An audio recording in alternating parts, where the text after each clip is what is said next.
Good morning, everyone. Got your coffee? I got mine.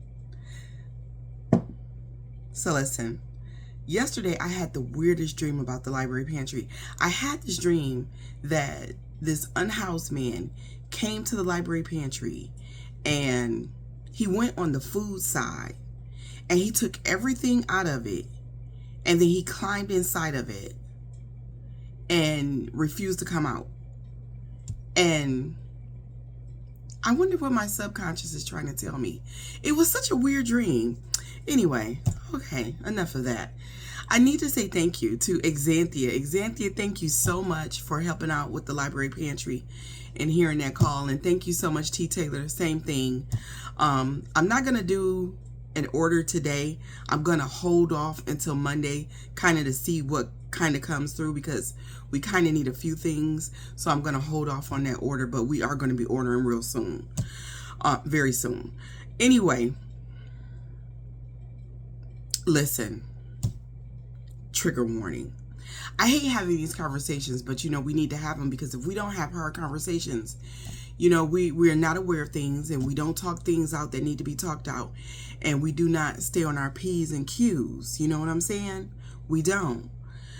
Did you all see the news story that's circulating on social media about these people? It's about 8 of them. I probably should have did that research so I could see just how many of them there actually are. But there are about 8 people, and they had these kids down in this bunker, this underground bunker. And the kids ranged in ages from 3 to 10. I've heard some people say 1 to 10, but I think it was 3 to 10. And they had them in this underground bunker, and they were basically, trigger warning, they were drugging these kids, they were raping these kids, they were treating these kids obviously heinously. And then not only that, but they were allowing some of their friends to do the same thing to these children. They were drugging them and trying to distract them with toys so that these children didn't know what was happening with them going on. Like you could ever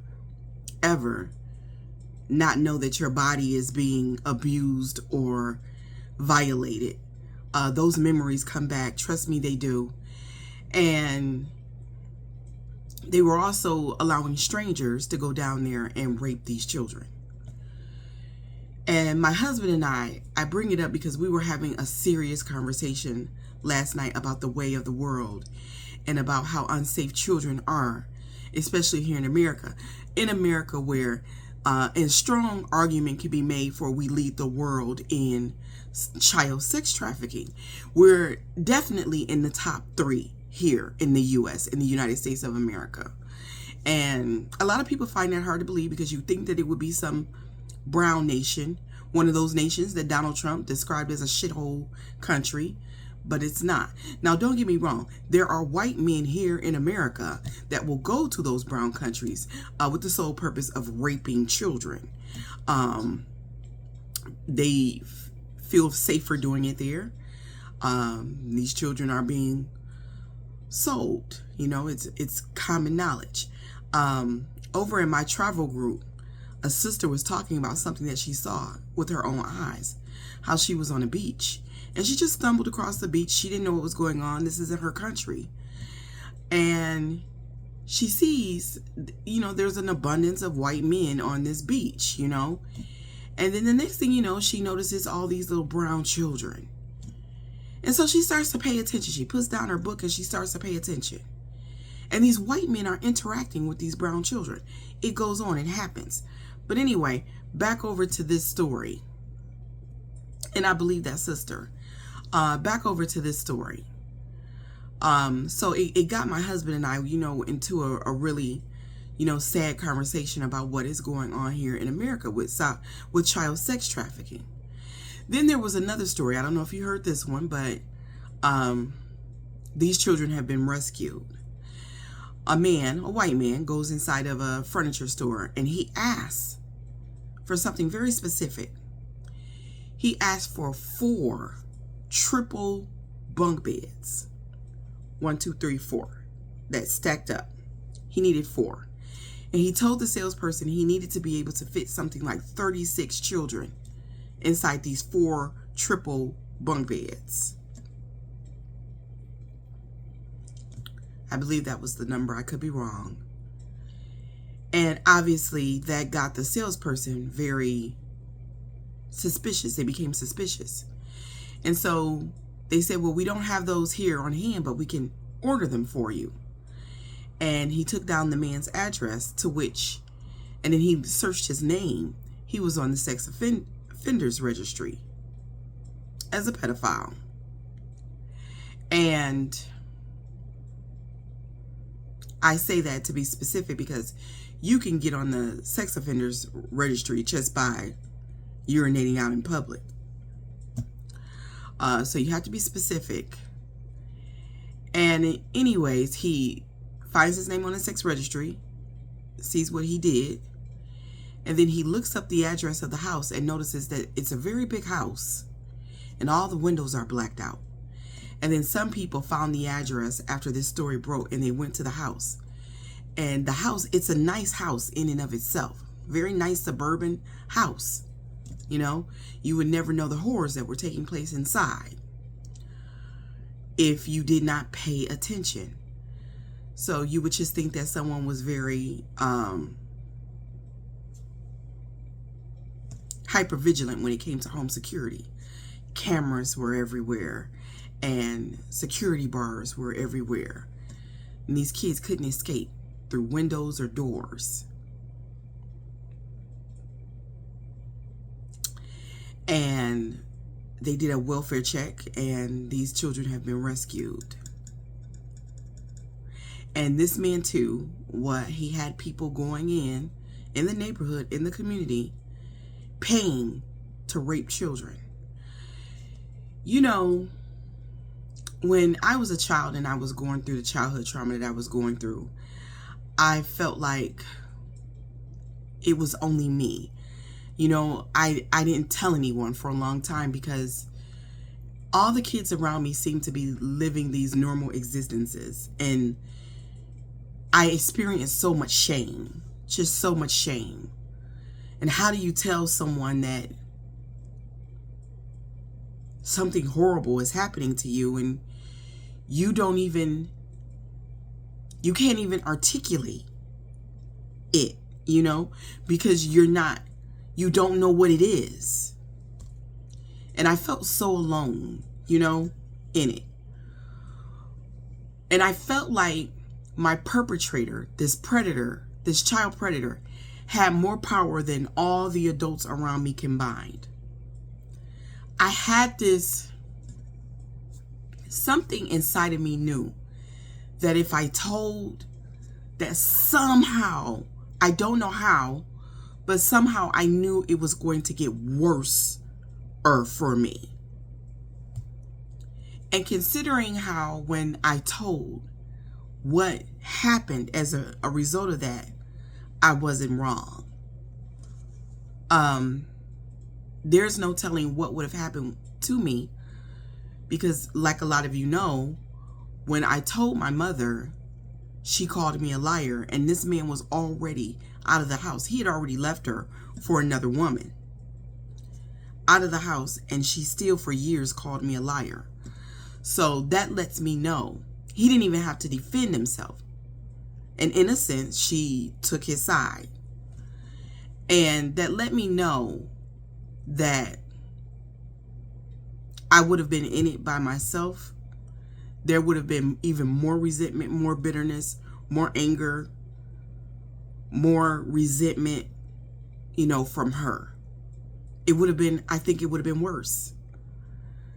And so I just think about these little kids in this situation and how alone they must feel. I mean, they have each other because they're all experiencing the same violence being perpetrated upon them. But how alone they must feel in that house with all those bars and cameras, where adults who have paid to sexually brutalize them, they're in this nightmare, this perpetual nightmare. Those children in this house and those children down in this bunker. And it's happening so very often. And I hope that I articulate this right, but this has been, I bring up my history to say that, yeah, people like this have always existed. They've always existed. They've always been out there operating in the shadows, grooming their victims so that they can stay safe because they know that it's wrong. They know it's wrong. Sexual violence against children. And they know that they will be seen as these heinous monsters that they are. The nasties of society. And so they work very hard to hide themselves. And fast forward on to today, and still no one will talk about it. No one will do anything about it because white men are in charge, and it's white men who are doing most of these crimes. Not all of them, but most of these crimes are being perpetrated by white people. These were white people in this house. These were white people that were doing what they were doing in this bunker. So you got to figure that it's the judges too. It's the prosecutors too. It's the attorney generals too. It's the federal judges too. They hide well. They hide their predilections well. That's why when you see men who have been charged with sexual assault and rape, sexual violence, those kinds of things, only getting a slap on the wrist. Because the judge sitting in that seat understands those urges. They get it. Because they're the same kind of fucked up too. And what if their secrets come out one day? They would want someone to give them the least amount of consequences too. Just a slap on the wrist. You know, Sandy Hook. It's when somebody came in and they blew away a bunch of white children with an AR assault rifle. And they did nothing about that. Obama tried, but his hands were tied. But they did nothing about that. And consequently, nothing about all the shootings thereafter. But I knew when Sandy Hook happened, I knew American children were in a lot of trouble. If I had to point to a moment in U.S. history when Americans collectively, as a collective, not as individuals, but collectively, stop giving a fuck about the welfare of children, it would be Sandy Hook for me. All those little white babies got blown away, and they did nothing about that. And again, it's because people want their guns. They love their Second Amendment rights much more than they do their children. And when I realized that, I knew that children were in a world of trouble in this nation. Fast forward to, we want to take away school lunches. And now we're at a place where parents are complaining about the school supply list. If you're watching this and you're a parent, just buy what's on the damn list. These teachers come out of their pockets for your little raggedy, stupid kids. They're barely being paid anything as it is. And we're talking about for the whole year. The whole entire year. What is 4 boxes of Kleenex when you're talking about the whole entire year? Kids getting coughed due to cold. Fever, flu, nosebleeds, dirty, sticky fingers. Just buy the shit. And what do you care if it's shared with the other kids in the classroom? They're kids. They're all babies. What difference does it matter? Y'all are weird for that. We're denying children the safety in school. We're denying them basic human rights like lunch. And now y'all want to deny them school supplies. The teacher is not the problem. Your government is the problem. The fact that they won't fully fund schools is the problem. I grew up in a time when they supplied most of the things, schools, the government supplied most of the things that's on that list. But you all don't show up to state and local elections, and so this is a consequence of that. But I say all this to say that here in the United States, we are being systematically conditioned to no longer care about children. For a minute, we were seeing children working in McDonald's. They're talking about sending children out in fields to pick this fruit and these vegetables. They are extending the working hours of children. Children could only work so many hours. Now they're saying they can work longer. Almost a full 40 hours per week.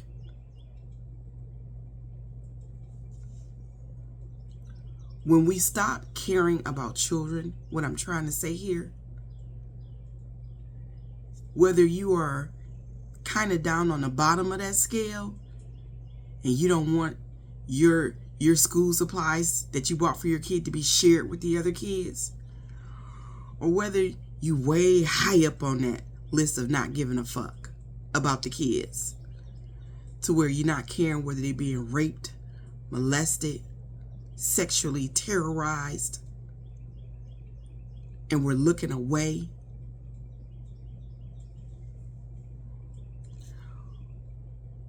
Now wonder so many children are slipping through the cracks.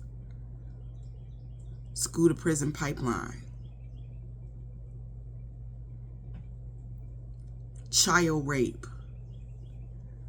Not being safe in homes. Education. Food insecurity. Lack of medical care. Look at how many homeless children we have in this nation. We have got to get back to caring about each other, but we especially got to get back to caring about what happens to the kids. Because if we don't, and then the kids become these hyper independent people who are used to being in a state of survival, they grow up to be the same kind of people that committed these crimes against them. And then the world never heals itself. If we want to heal the world, it's gonna start with the children first. That is all that I have for today. If you would like to donate or support the Library Pantry or this platform, I will leave my Cash App and Venmo down in the comments. I hope I left you all with something to think about. Have a righteous day. Do something nice for someone today. Help someone today.